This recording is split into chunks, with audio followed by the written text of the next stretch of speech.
So in this work, Bhaktivinoda Thakur is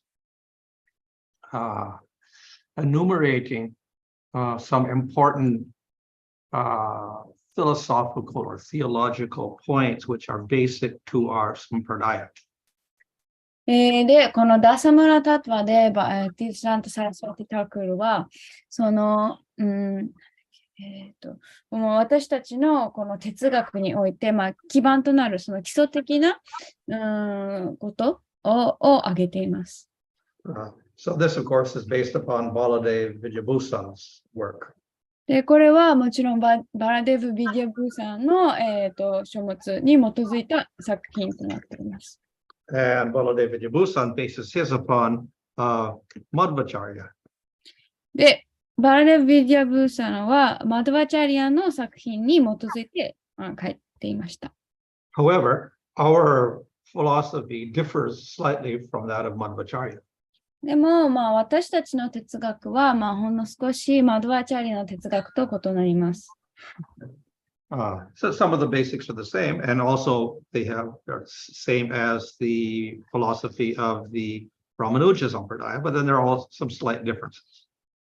で、マルワチャリアとラマヌジャチャリアの、哲学は、ほとんど一緒だけれども、少し違いがあるのと同じように、基本的なことは、ほとんど同じですけど、少し違いがあります。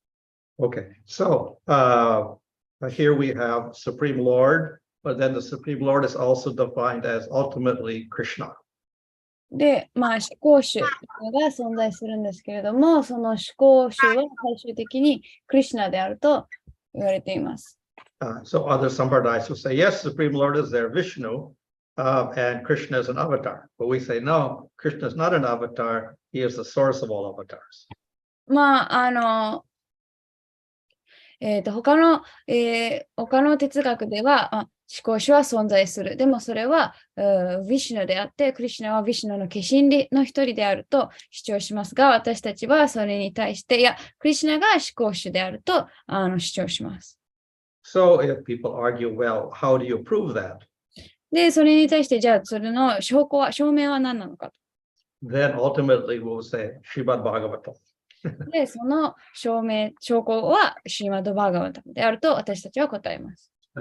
So they may say, well, I don't accept Srimad Bhagavatam, I accept Vishnu Purana, or I accept Mahabharata, or I accept Upanishads. で、でもシーマドバーガワタムは受け入れない。私はビシュヌプラーナやマハバラタやウパニシャッドを受け入れると反論されるかもしれません。So it is true that according to which praman, which scripture we emphasize the most, we may come to a slightly different conclusion. で、その、証拠として使う経典、どの経典を使うかによって、最終的にたどり着くその結論というのは多少異なるというのは事実です。Of course, each sampradaya will also defend the particular scriptures that they use. で、また、それに加えて、各サンプラダイヤは自分たちが、その、主要としている経典をいろんな方法で、守るというか、守ります。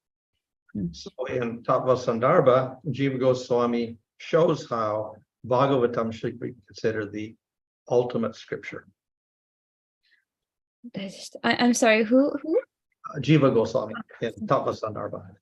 で、タトヴァサンダルバにおいて、ジーワゴスワミはなぜシュリマドバーガワタムが究極の経典であるかっていうのを説明しています。Okay, so establishing Krishna in the top position is unique. まず、クリシュナを思考の立場として確立するのは独特な姿勢です。However, we will find that two other sampradayas, as Vallabha Sampradaya in Nambarka, will also say Krishna is supreme. でも、数あるサンプラダイヤの中で2つ、バラバサンプラダイヤとニンバルカサンプラダイヤも、クリシュナを思考主であると主張しています。So we are not alone in arguing in this way.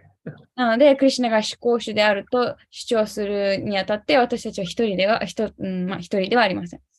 However, even Lord Chaitanya, he will not, let's say, argue too much on this point. でも、シューチャイタニアもこの点に関してあまり反論しませんでした。When he was in Sri Rangam, the people there were all devotees of Ramanujacharya. で、マハプラブーがシーランガムにいた際、そこにいる住民たちはみんなラマヌジャチャリアのディボティでした。And they all take Vishnu as supreme. で、彼らはヴィシュヌを主講師として捉えています。So, of course, Krishna would say, yes, Krishna is supreme because look, even Lakshmi is attracted to Krishna's Ras Leela. で、ラクシュミさえ、ラサリラでのクリシュナに魅了されているから、クリシュナ思考であると言えます。So this shows that Krishna is more attractive than Vishnu. なので、クリシュナはヴィシュヌよりも、思考であるというのを、これが証明しています。So he argued with them in a very joking way. なので、冗談のような形で、マハプラブは反論しました。And he never expected them to change their faith in Vishnu. マハプラブは彼らがヴィシュヌに対する信念を変えることは、期待も望んでもいませんでした。So he never tried to have a philosophical debate with them and defeat them. なので、哲学的な、やらせをして打ち負かそうという思いはマハプラブはありませんでした。Okay, so this is one point that Krishna is supreme. Now, another point is that Krishna has all Shaktis, all energies. で、もう一つの点、これがそのクリシュナが思考であるという点の一つで、もう一つが、クリシュナはあらゆるすべてのシャクティを兼ね備えている。So the question always arises, we have a supreme Lord who's independent, not contaminated, but then how does he create a material world which is completely opposite? で、ここで上がってく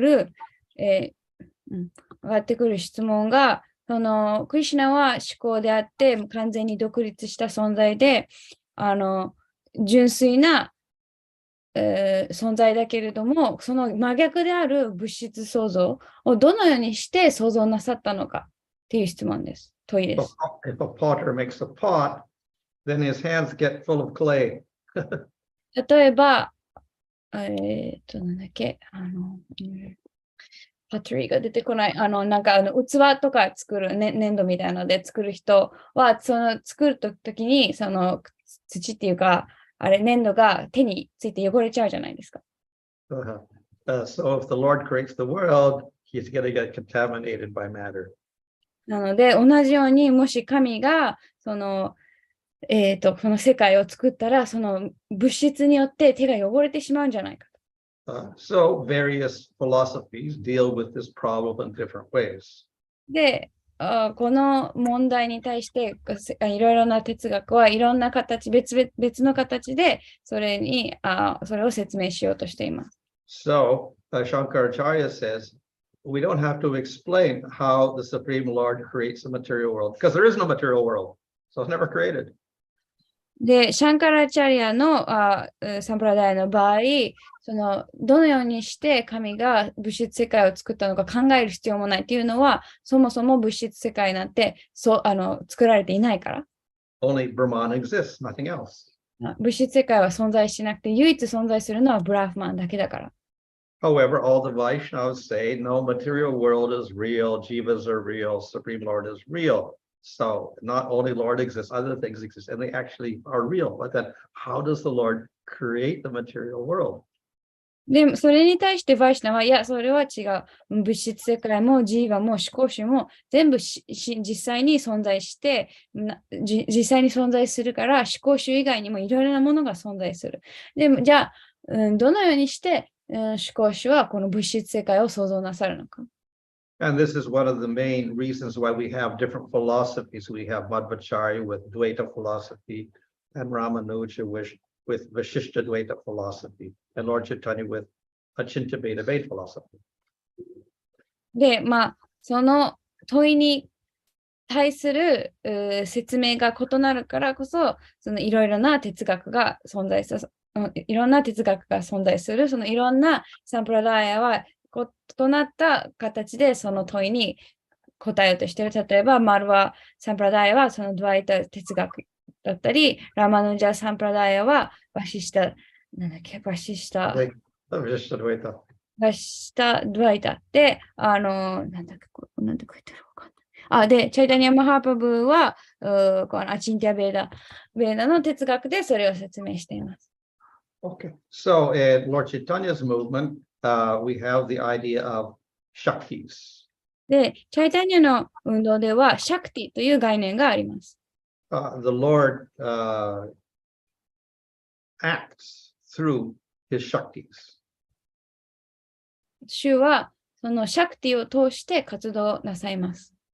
It is through his Shaktis that everything manifests. で、そのシャクティを通してすべて権限されます。So the spiritual world manifests, the spiritual Shakti manifests a spiritual world. で、精神的なシャクティが精神世界を作り出し、it also manifests the form and qualities and activities of the Supreme Lord. そして主講主の姿や活動を作り出します。It also manifests jivas. で、ジーバも権限します。And it also manifests matter. で、物質もそれを通して現れます。So in this way, the Lord does not directly have to handle things, but his Shaktis do all the work. なので、このようにして、主が直接手を、汚さず、手を汚さずにも、汚さずして、その主のシャクティがすべてを行います。So even in the material world, we find that material objects have Shakti. で、物質世界においても物質的なものがシャクティを持っているのが見てわかります。And it's through that Shakti that they can be perceived. で、そのシャクティを通して私たちはその物体を知覚することができます。And through that Shakti, they are differentiated from other objects. で、そのシャクティを通して別の他の物体と分類されます。So similarly, the Supreme Lord operates through his Shaktis. で、同じように主講主もそのいろいろなシャクティを通して、活動なさいます。And the Shakti is different from the Lord. Therefore, if the material Shakti, Maya Shakti produces matter, etc., it does not contaminate the Lord. で、シャクティは主と異なるので、そのマヤシャクティが例えば物質的なものを作り出しても、それによって主が、汚れることはありません。At the same time, we also say that the Shakti is non-different from the Lord. でも、同時にシャクティは主と同じであるとも言います。So in this way, everything is under the control of the Supreme Lord. このようにして、すべてが主講主の支配下にあります。Okay. So, of course, this is the proof here. This is for Shakti Mator Aveda, the energy and the source of the energy or energetic are non-different. で、これがその証拠となる文で、そのエネルギーとそのエネルギーの源、エネルギー源が、同じであると。So Radha is the Hladini Shakti, and she is non-different from Krishna. で、ラーダは、そのフラディーニシャクティで、クリシュナと変わりありません。At the same time, we're always thinking of Radha and Krishna as separate entities. でも同時に私たちはいつもラーダとクリシュナを別々のエネルギー存在として捉えて考えています。So they are one and different. なので、同時に一つであり、同時に異なります。If the Lord does not manifest his Shaktis, then he manifests as Brahman. で、主がそのシャクティを、シャクティを表さないとき、それは、主は、ブラフマンを権限します。Okay. When he manifests some Shaktis, then he becomes Paramatma. 全くシャクティを表さないときはブラフマンで、少しシャクティを表すときはパラマートマとして知覚されます。When he manifests more of his Shaktis, then he becomes Bhagavan. で、もっとそのシャクティをお表しになるときに、そのバガバンとして現れます。So it is through Shakti that the Lord's form, qualities, and activities manifest. If he doesn't manifest the Shakti, then we have Brahman with no form, qualities, and activities.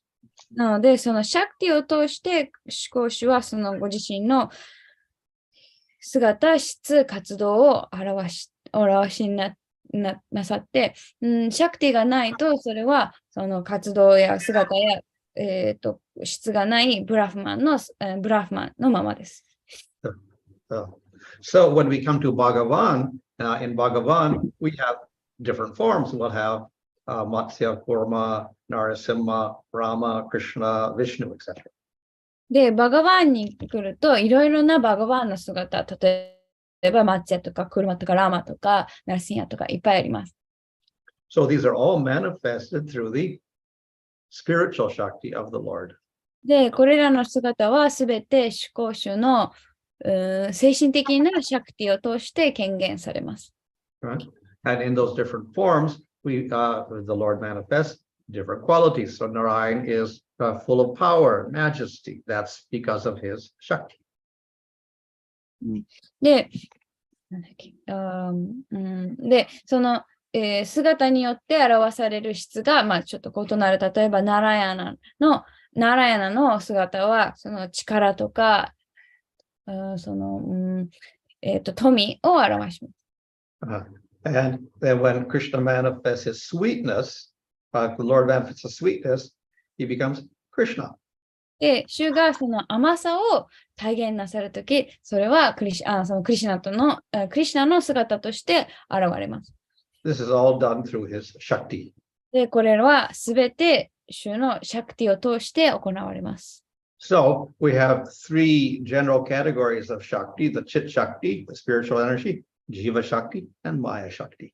で、主のシャクティは大きく3つに分けられるんですけど、その1つが、チットシャクティ、精神的なシャクティ。で、あとはジーバシャクティとマヤシャクティです。So in order for the Jiva to experience the spiritual world with bliss, he has to get some of the Chit Shakti. で、ジーバが修復にあふれる精神世界を体験するためには少しその精神的なシャクティが必要です。So within the Chit Shakti, we have Pladini Shakti or the Bliss Shakti. で、そのチットシャクティというカテゴリーの中に、このフラディーニシャクティ、この、至福のシャクティというのがあります。If the Jiva wants to experience the bliss of the spiritual world, it means he has to have that Pladini Shakti. で、ジーバがこの精神世界にあるこの至福を味わいたければ、このフラディーニシャクティを持ってなきゃいけない。So by the mercy of the Lord, when the Jiva gets that Haladini Shakti, and then he can experience the spiritual world.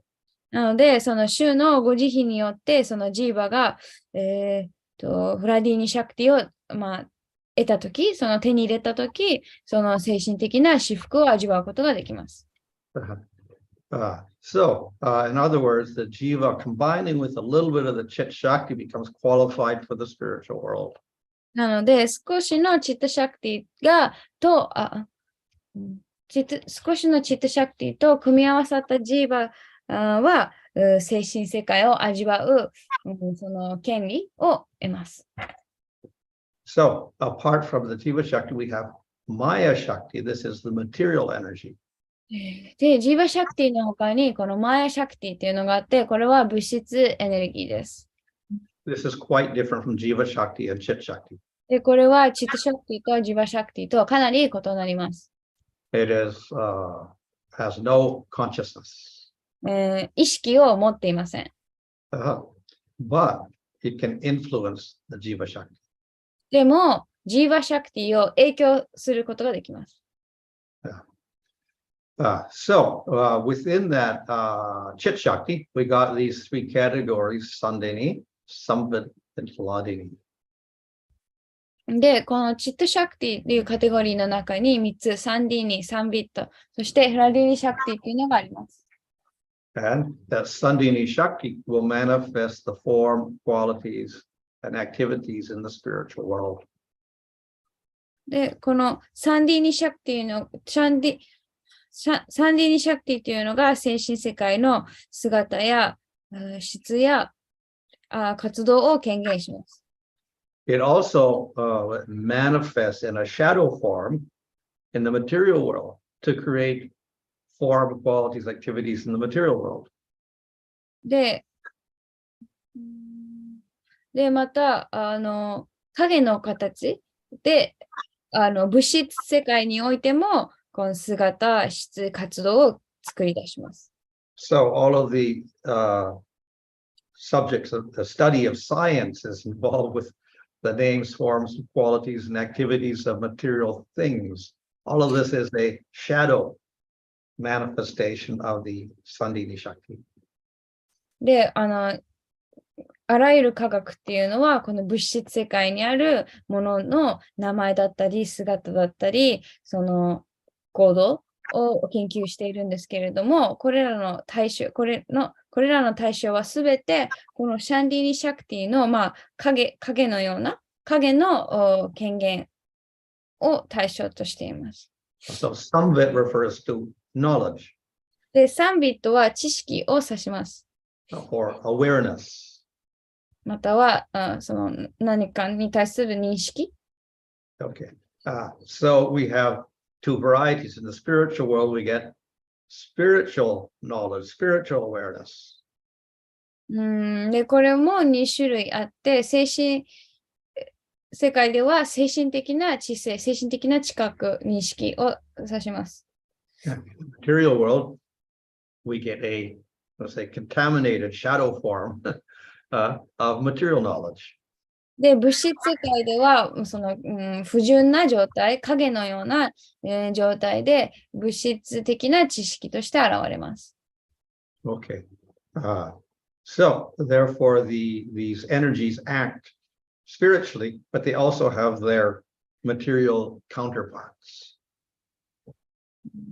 なので、これらのエネルギーは、その精神的な作用があるんですけれども、同時に物質世界における、その対っていうのかな、対を持っています。So just as we have Sandini and Samvit in the material world, we also have Hladini in the material world as material happiness. で、そのサンディーニとサンビットが物質世界でもその影の姿で現れると同じように、そのフラディーニも物質的な姿を持っていて、それが物質的な、喜びです。But we have the original form of Hladini in the spiritual world with spiritual bliss. でも、その元々の姿、本来の姿っていうのは精神世界での精神的な至福の姿です。Similarly, we get rasa in the spiritual world, we have rasa in the material world. 同様に精神世界にラサが存在しますけれども、物質世界にもラサは存在します。Okay. So this concept of rasa, of course, is maybe also rather unique for Chaitanya Mahaprabhu's sampradaya. で、このラサっていう概念も、シーチャイタニャマープラブのサンプラダヤで、において、その独特な概念と言えます。And that is explained in Nectar Devotion, Ujjwala Nilamani, and the Rupa Goswami, and in the Priti Sandarbha of Jiva Goswami. で、これは、ネクタ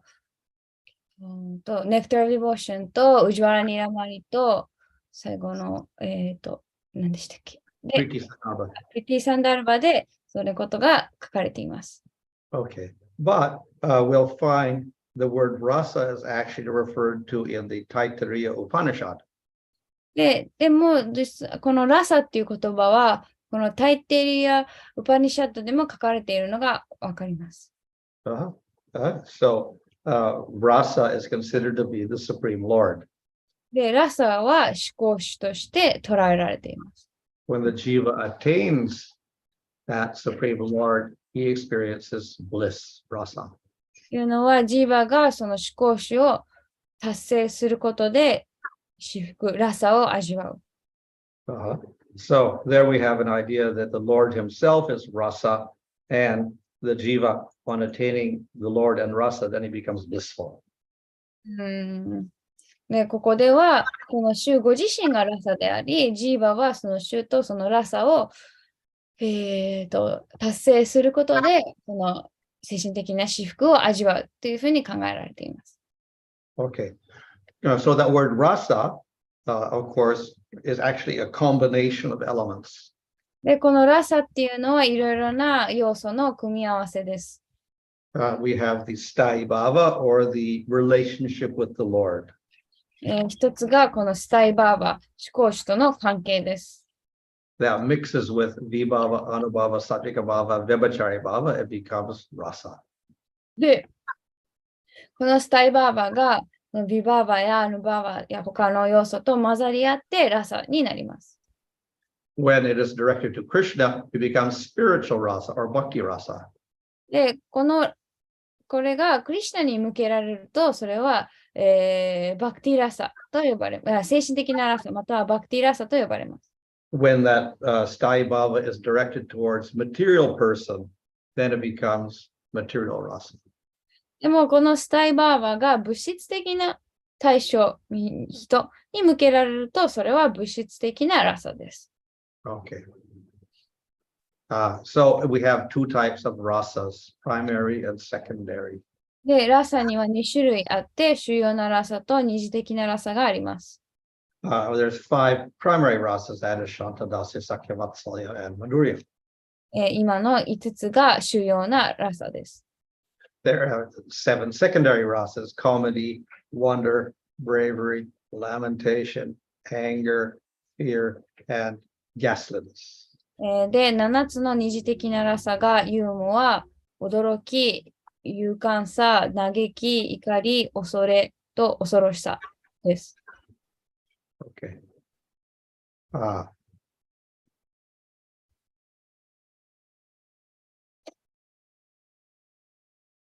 So, with realization of Brahman or Paramatma, there's a realization of this peace. で、ブラフマンやパラマートマの悟りを達成すると、そのピース、シャンタ、なんだ、平常心っていうのが達成できます。However, we don't get a mixture of these different ingredients of vibhava, anubhava, sattvika bhava, vibhachari bhava, so it doesn't really become rasa.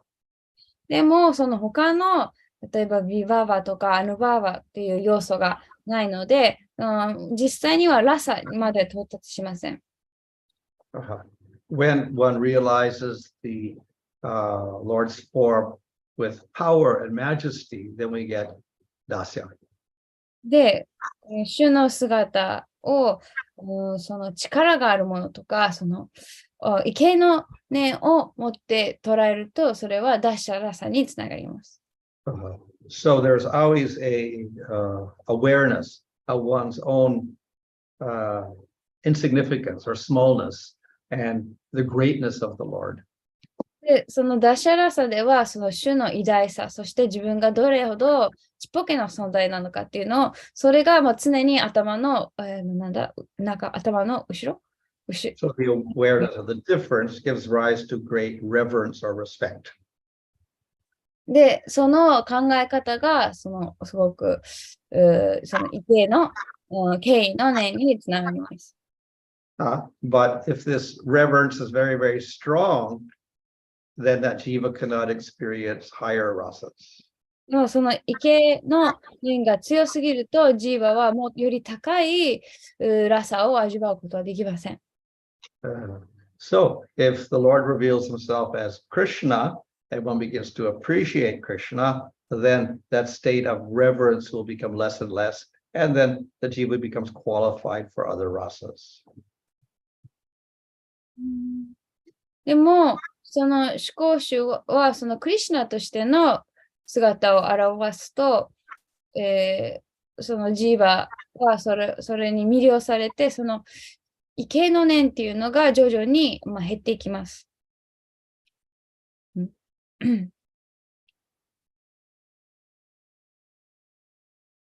So, if one becomes attracted to the higher rasas, then he will not be attracted to the lower rasas. で、より高いラサに魅了されると、その、低いラサに魅了されなくなります。So the people of Vrindavan are never attracted to Dwarka. なので、ブリンダーバンの住民っていうのは、そのドワルカに引きつけられることはありません。So in this way, the pastimes and the devotees in Vrindavan are supreme. なので、ブリンダーバンでの遊戯やブリンダーバンの住民はその一番至高の存在です。So this is the highest attainment for the jiva. これがジーバにとって最も高い、達成できる最も高い、目標です。So because it is very high, it's also very difficult to get, very rare. もちろんとても高い目標なので、達成するのはとても稀で困難です。Just as the best diamonds are not available in the normal jewelry shop. 例えば、同様に一番、最高のダイヤっていうのは普通の宝石屋さんで手に入れることはできません。No one will ever see them because they're behind a lot of bars and vaults, etc. 普通の人、ほとんどの人は見れないっていうのはもうすごくどこか奥まったところ、いろんなその壁に隠されているから。So the rasas with Krishna are rare, definitely, but still they require, with a proper requirement, then one can experience them. なので、クリシュナとのラサっていうのはとても稀で貴重なんですけれども、その、必要条件を満たすことができれば、それを体験することはできます。So Chaitanya Mahaprabhu has appeared in the world to encourage the jivas to become qualified for Krishna's rasas. で、シュリチャイタニア・マハプラブはその人々がクリシュナとのラサを、味わうための資格を手に入れられるよう、マハプラブはいろいろとその慈悲を与えてくださいました。And his main method for doing that is through Nam Sankirtan. で、その資格を得る方法としてマハプラブが進めたのがこのナーマサンキルタンです。Through Nam Sankirtan, the jivas become qualified for Krishna's rasas. ナーマサンキルタンを通してジーバはそのクリシュナとのラサを味わう資格を達成することができます。Okay, any question there on Shakti? 質問ありますか？その間でちょっと鼻かんできます。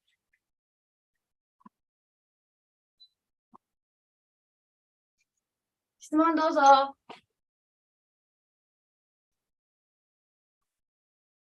Nothing?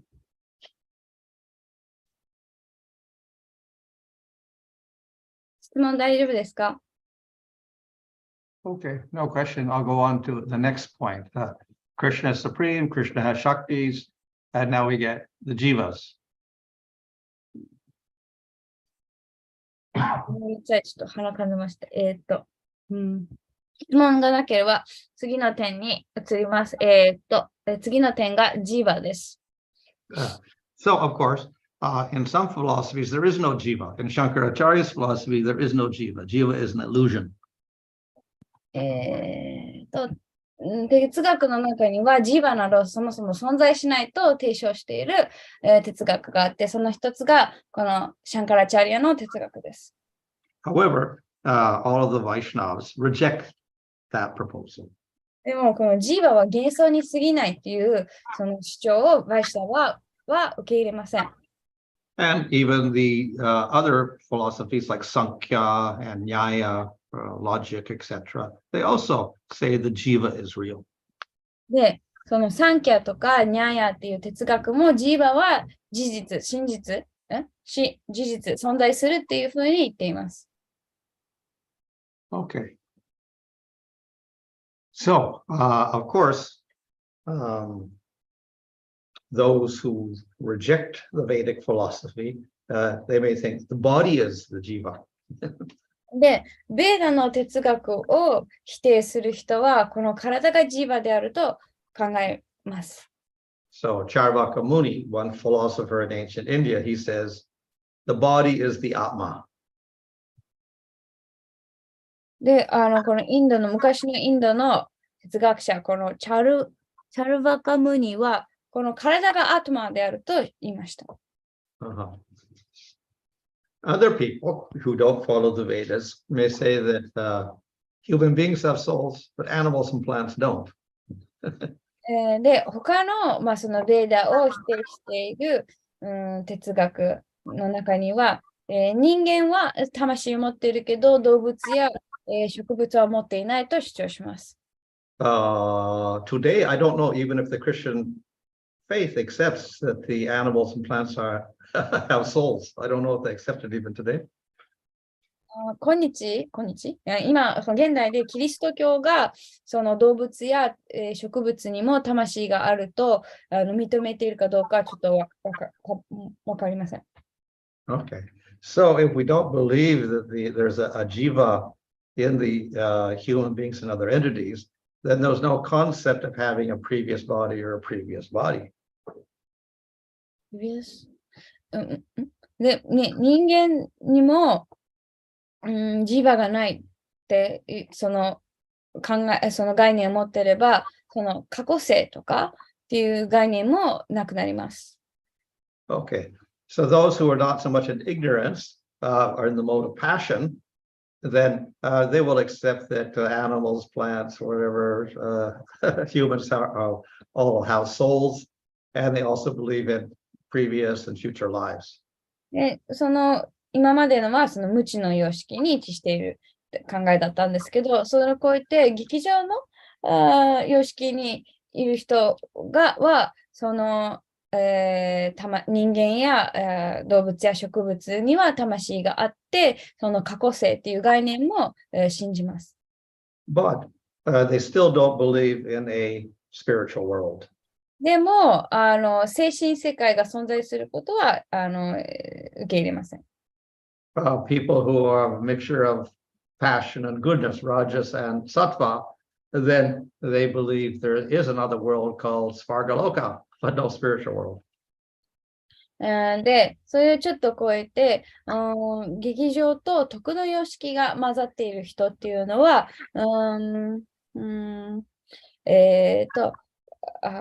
その天国のようなそのスバルガローカ、恋の惑星の存在は信じるけど、その精神世界までは信じません。Those who are the mode of goodness will believe beyond the material world, then there is Brahman. で、徳の様式に位置している人は、物質世界を超えたところにこのブラフマンがあると考えます。Those who are above the mode of goodness, that is the devotees, the Vaishnavas, they will believe in a spiritual world. で、この徳の様式を超えている人、バイシナバ、ディボティっていうのは、その物質世界を超えたところに、その精神世界があると信じて受け入れています。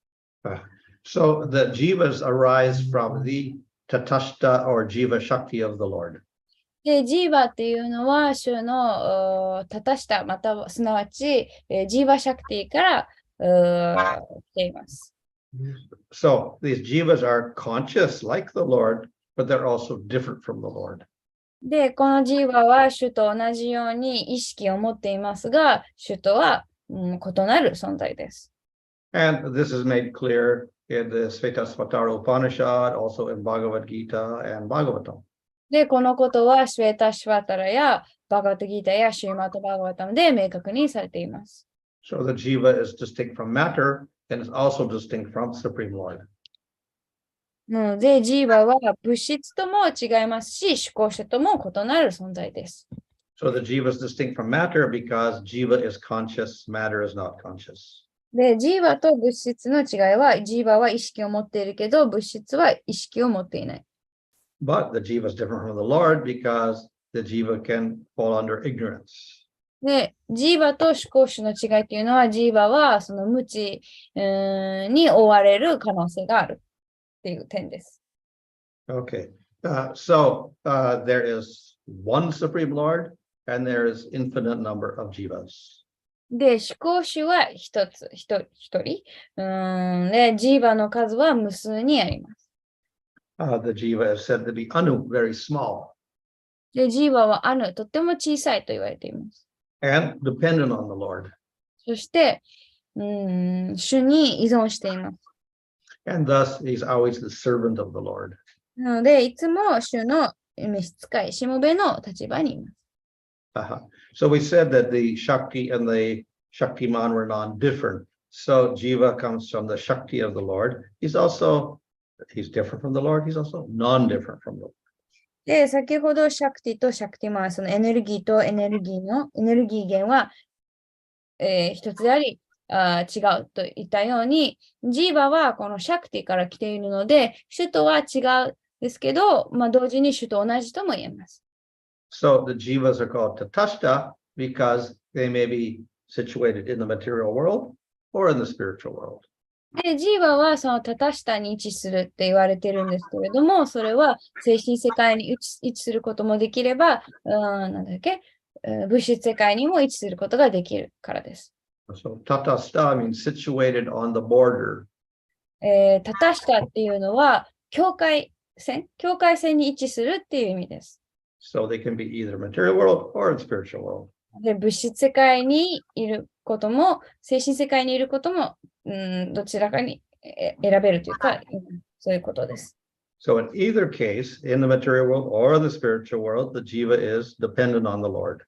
でもどちらにしても、ジーバが物質世界にいたとしても、精神世界にいたとしても、思考主に依存した存在です。In that sense, he's eternal servant of the Lord. その観点から見て、ジーバは思考主の永遠の召使い、しもべです。But if he's in the material world in illusion, then he will not say, I am the servant of the Lord, but he will be dependent on the Lord. In that sense, he is the servant.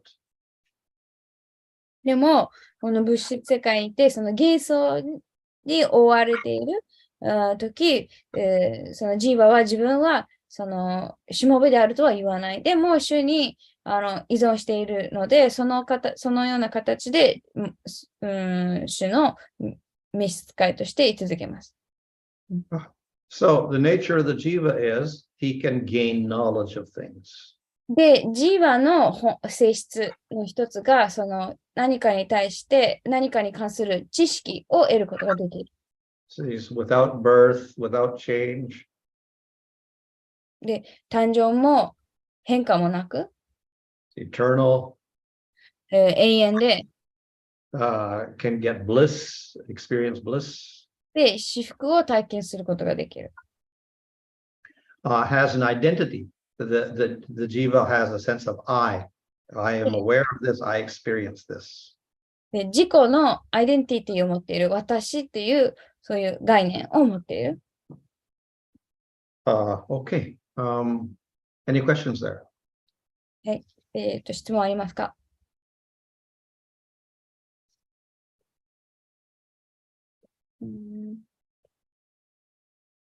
？Hare Krishna Maharaj. Maharaj, we say like in today's discussion, it was like the Shaktis are different from Krishna, and the Shaktis operate in this material world. But the Shastra also says like Shakti and Shaktiman are same. Yes. So how to understand this, that it's different and operating differently, separately? Yeah. So difference and non-difference is contradictory. で、質問が、ここでシャクティとシャクティマンは異なるって言ってたんですけど、経典には同じであると言われたり、どうやったらそれ理解することができるか。で、この異なると同時に、一つであるっていうのは、矛盾することです。So in the material world, I can say, well, this is my left hand, this is my right hand. で、物質世界ではこれが私の右手で、これは左手であると言えます。So the two hands are different. で、2つの手は違います。And I cannot say the left hand is actually the right hand and the right hand is the left hand. It doesn't make any sense. でも、右手が自分の右手を指して、これは左手であるとか、そういう手はもう本当、ちんぷんかんぷんで意味がないことです。And similarly, we can say, well, this is a cat and that is a dog. で、同様に、これは犬で、これは猫って言います。But we can't say the cat is the dog. でも、この猫は犬であるとか、この犬が猫であるとは言えません。So in the material world, we have a lot of the stress upon the differences between different things. なので、物質世界において、いろいろなもののとか、対象のその違いに、違いを主張します。And to say that they're one is meaningless. で、二つのものが一つであるというのはもう意味のない言葉です。So, on the same logic, of course, we say the Supreme Lord exists, matter exists. So they are different. で、同じ論理を使って思考集が存在して、物質も存在して、それらを違うと言えます。Lord exists and Jiva exists. They are different. で、思考集が存在して、ジーバが存在して、その二つは異なる。So from a material point of view, this makes sense. で、物質的な観点が見て、それは道理、その理がかなっています。So if we say the Lord and matter are non-different, Lord and Jiva are non-different, we'll say, well, that's wrong. How can it be? で、それを言った後に、思考主と物質は同一である。または思考主とジーバは同一であると言ったら、それはどういう意味なのかって疑問に思います。From our material point of view or material perception, material logic, it is wrong. 物質的な考え方、物質的な論理、観点から見たら、それは間違っています。However, we'll find in scriptures that we have both statements. Yes, Krishna and matter and Jiva are different. And we also have statements, they're all one. でも、経典には両方のことが書かれている。ジーバとクリシュナと物質は違うって書かれている箇所もあれば、いや、この3つは一つであると書かれている箇所もあります。So, okay, so say, okay, yes, they are different because that's what we see. Jiva is one thing, Lord's one thing, matter is one, Lord's one thing. So they are different. それに対して、実際に違う。その目でそれは見える。主もジーバも物質も違う。なので、その3つが違うっていうのは理解できます。But then scripture say, no, they're one.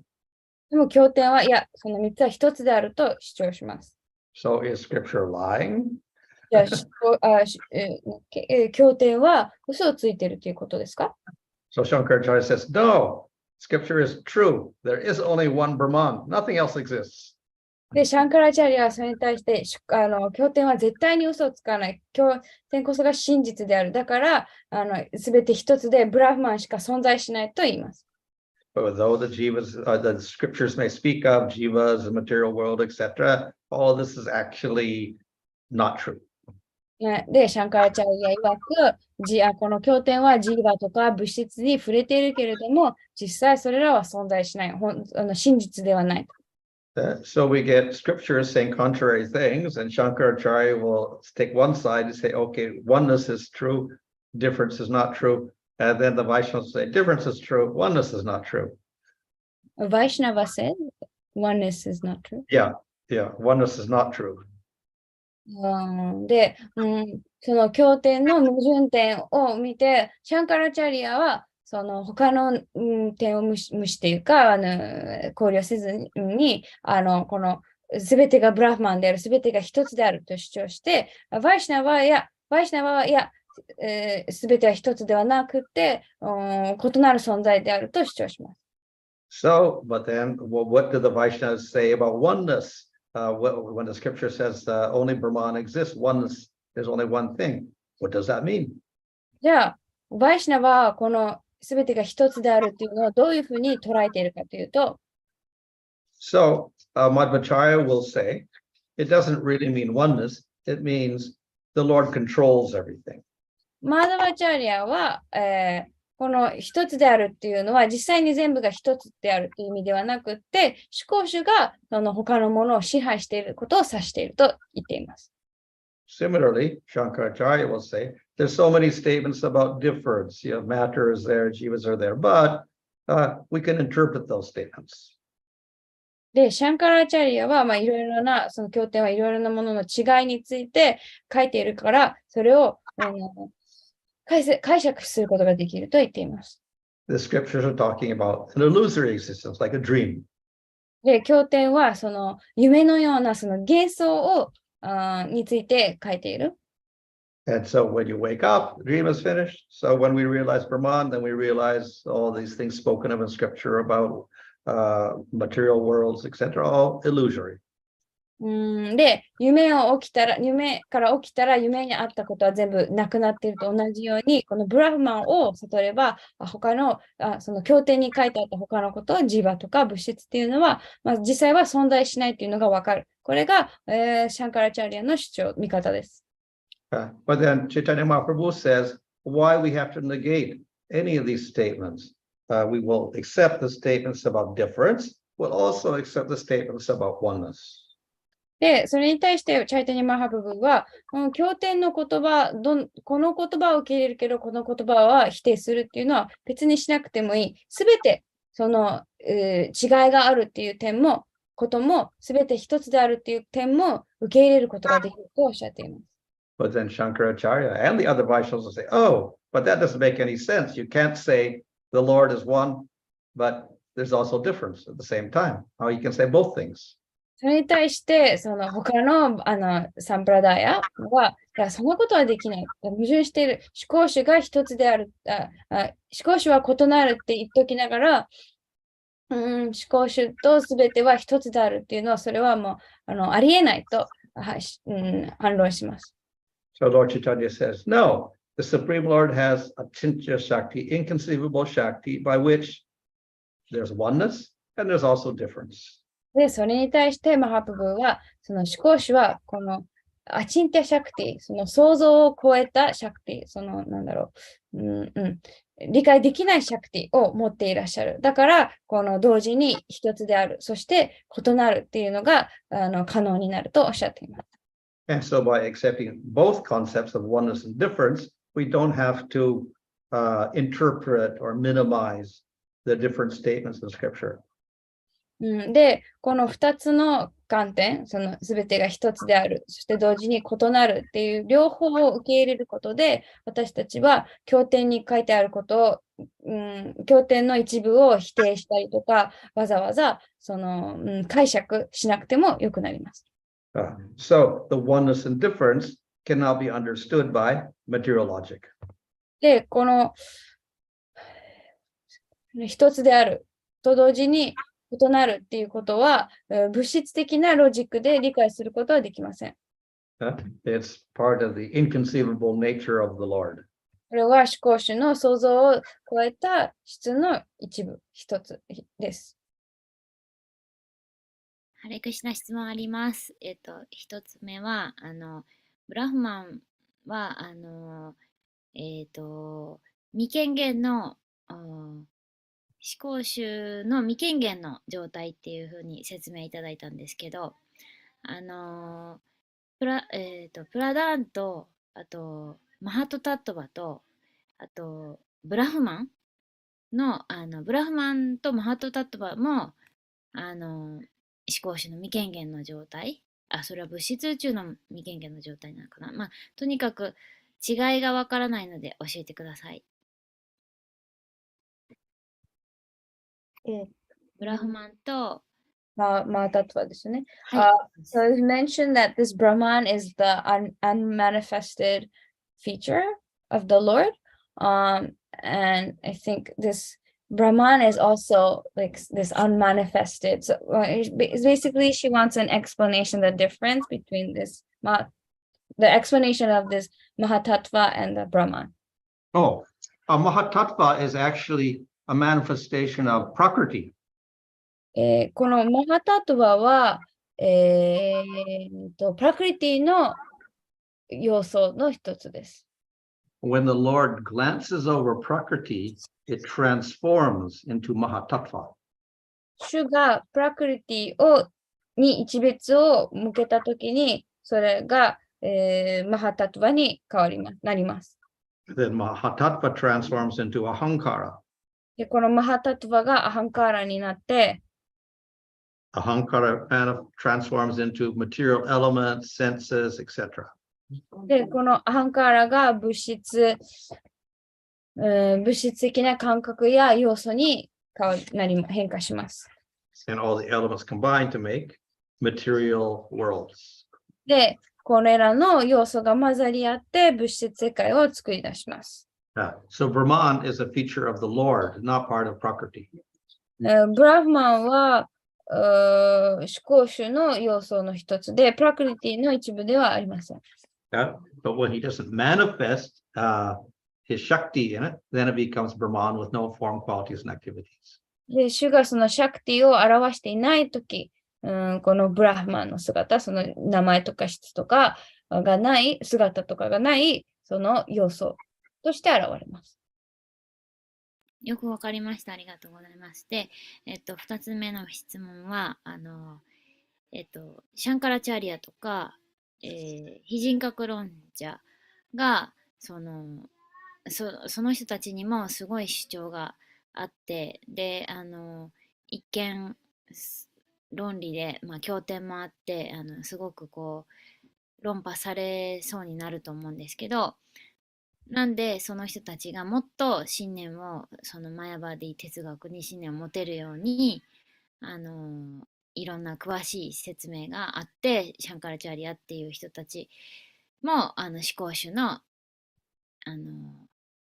権限として現れているかな。そのシャクティを与えられてシバが権限してっていうようなことがなんかそっちになんでそのクリシュナはエネルギーを使うのかなと思って、そうすると道のりがすごく遠く感じるっていうか、そういう人たちにとっては遠のいていくような気がするんですが、どうでしょうか。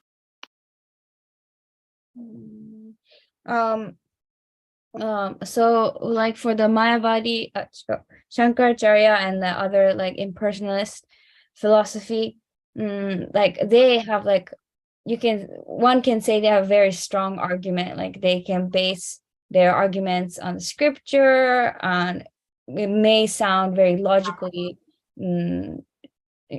strong, and it seems like I think like Shiva appeared as, I forgot, Shankaracharya, but it seems like why her question, I guess, is why did like Krishna give so much energy or like power to this Mayavadi philosophy? It seems like it kind of adds on to the obstacle. It makes the path to the reality even longer or even more difficult by kind of creating this, if that makes sense, creating this impersonalist concept. Okay. Well, one answer is that jivas are individuals. 一つの答えとしているのが、そのジーバーは、その個々の存在です。So even spiritually, they are individuals. 精神的にも個々の存在です。Some prefer impersonalism. なので、その個々の性格を持っているので、中には非人格的な概念を好むジーバーもいます。That means they like to be peaceful. なので、平和でいるのが好き。Others prefer Bhagavan. で、中にはバガバンを好むジーバーもいます。We see even in Bhagavan, some jivas prefer to be peaceful, so they get Shantarasa. もうバガバンを選んだジーバーにおいてでも、まだ平和でいたいジーバーがいるので、そういうジーバーはシャンタラサを達成します。And many jivas prefer Dasya Rasa, so they go to Vaikuntha. で、たくさんのジーバはそのダシャラサを好むのでバイクンタに行きます。So, according to the nature of the jivas, the scriptures will encourage jivas for certain goals. で、そのジーバが持っているその好みとか傾向に応じて、その経典っていうのはそのゴールを達成するためのその励みだったりとか、そういうのを与えます。っていう答えです。ありがとうございます。でも、プラブパーダは、バガバッタギータの中で、非人格者もいつかは、クリシュナのとこに来るって書いてるんですけど、それはどう解釈したらいいですか？In the Bhagavad Gita, Prabhupada mentions that even the impersonalists, eventually they will come to Krishna. I think it's mentioned. How do we understand that? Oh, well, it is the hope that they'll come to Krishna. 希望です。そのいつかクリシュナに来るっていう希望です。So he supplies karma yoga, gyan yoga, and bhakti yoga as a progressive means of purification. で、思考主はカルマヨガ、ギャーナヨガ、バクティヨガをその、段階的な、その浄化のプロセスとして提唱しています。And if they follow properly, when they come to Jnana and get purified with the association of devotees, they can progress to bhakti. で、正しくその方法に従って実行すれば、例えばギャーナヨガを、そのディボーティとの交際の中で行えば、そのバクティヨガへと発展することができます。But if they associate too much with other jnanis and a personalist, then they may get stuck there and simply get liberation. でも、あまりにも他のギャニや非人格主義者と、交際を持ってしまうと、ギャーナヨガにとどまって、最終的にはそのその解放、しか得られなくなります。ありがとうございました。Maharaj, in the beginning, Your Holiness said that Jiva is in the marginal state. So to taste the spiritual essence, it has to get some Chit Shakti. So Yeah. how they get the Chit Shakti? Oh. 質問。その、最初の方で、そのジーバがその精神的な至福を味わうためには、そのチットシャクティが少し必要。で、このチットシャクティはどのようにそのジーバは得るんですかっていう質問です。Ultimately, it's mercy of the Lord. 究極的には主行主の慈悲です。Now, when the jiva performs bhakti yoga by the mercy of the Lord and the devotees, the bhakti itself is chit shakti also. で、また、ジーバが主やディボーティの慈悲を通してバクティを行うと、そのバクティ自体もチットシャクティです。But when the jiva gets to the bhava stage and can perceive Krishna, that's when the chit shakti manifests in the jiva.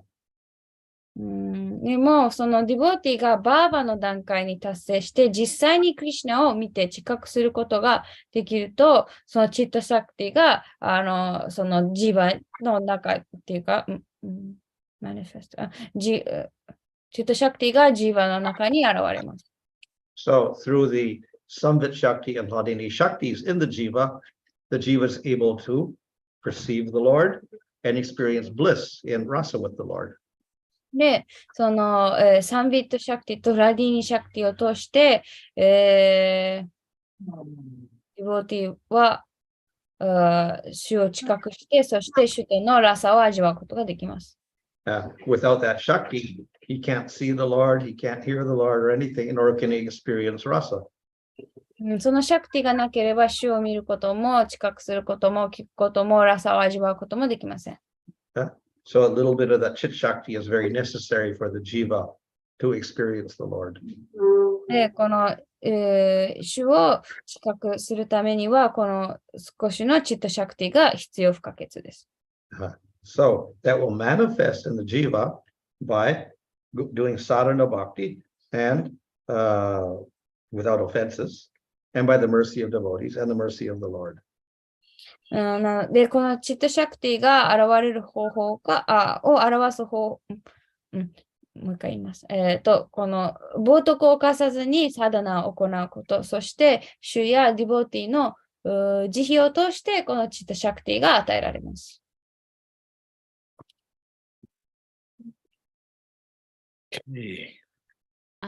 他になければもう一つだけごめんなさい。思考主は決してジーワの、自由意志を犯さないって聞きますけども、例えば、サンキルタンで本配りをしているときに、相手の人が、わざわざ私のところに来てくれて本を取ってくれるっていうのは、これ思考主のアレンジだっていうことですけど、思考主はアレンジをどうやってその一人一人の自由意志を犯さないのに左行こうと思ってるとこ右に行ったりとか、本取ろうと思ってないのに取るとか、そういうアレンジをしてるんでしょうか。It is mentioned that the Krishna never interferes with the jiva's free will. When, for example, we are distributing books, and then someone takes that book, and we say that was the arrangement, like maybe they wanted to go somewhere else, but they were kind of led to come to that place, and they didn't mean to take the book, but they took the book. So in that way, it's kind of arrangement of the Supreme Lord. So how does Supreme Lord make those arrangements without interfering with the jiva's free will? So in any case, whatever arrangement the Lord's made, which may be a favorable arrangement, still jiva can refuse. So they may find a circumstance where they meet the devotee, but they may even take the book, but they may not read the book. たとえその思考主がその好ましいそのアレンジをしたとしても、そのジーバはそれを断るその意思をまだ持っている。例えばディボーティーに会って本を取ったとしても、その本を読まないかもしれない。So maybe his grandson 30 years later will pick up the book and read it.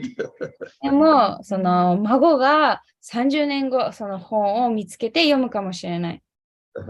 But that person does not, he's got some benefit because one, he did one thing, he served the devotees. Second, because his grandson becomes a devotee, he gets the benefit of that also. でも、読まなくても恩恵を得られるっていうのは、一つ、その本を受け取ることでディボーティーに奉仕をした。そして二つ、孫がその本を読んでディボーティーになったから。だから、実際に例えばね、読まなくても恩恵を得ます。So it's very difficult for us to see what is the arrangement of the Lord and what is the free will of the jiva and what is the free will of the devotee, because it's the devotee's choice also to go to a certain place at a certain time and do whatever. で、私たちにとってその何が思考主のアレンジで、何がそのジーバの自由意志、そして何がディボーティの自由意志っていうのは、ディボーティもどこに行って何を配るかっていう自由意志を持っているので、何がどれかっていうのを判別するのは私たちにとってはとても難しいです。And then we have the agato sukriti of the particular jiva also, which may influence him to take the book or whatever. アギャタスクリティですか？ Yeah, it means previous acts of devotion, accidental acts of devotion, which create an interest. ありましたね、そういえば。で、またもう一つ、その要素として加わるのが、このアギャタスクリティ。これは過去、うっかり、意図せずに行った、経験な活動による恩恵っていうのもあるので、それによって、本を取ったりするかもしれない。です。ありがとうございます。Thank you so much. Thank you very much, Maharaj. Okay, Hare Krishna. Thank you very much, Maharaj. Hare Krishna. His Holiness Bhanu Swami Maharaj ki. Thank you, Maharaj. はい。Where's Kavichandra-san? He's in temple. Okay. He's okay? Maharaj, Krishna Jivani wants to say Hare Krishna. Okay, fine. Hare Krishna.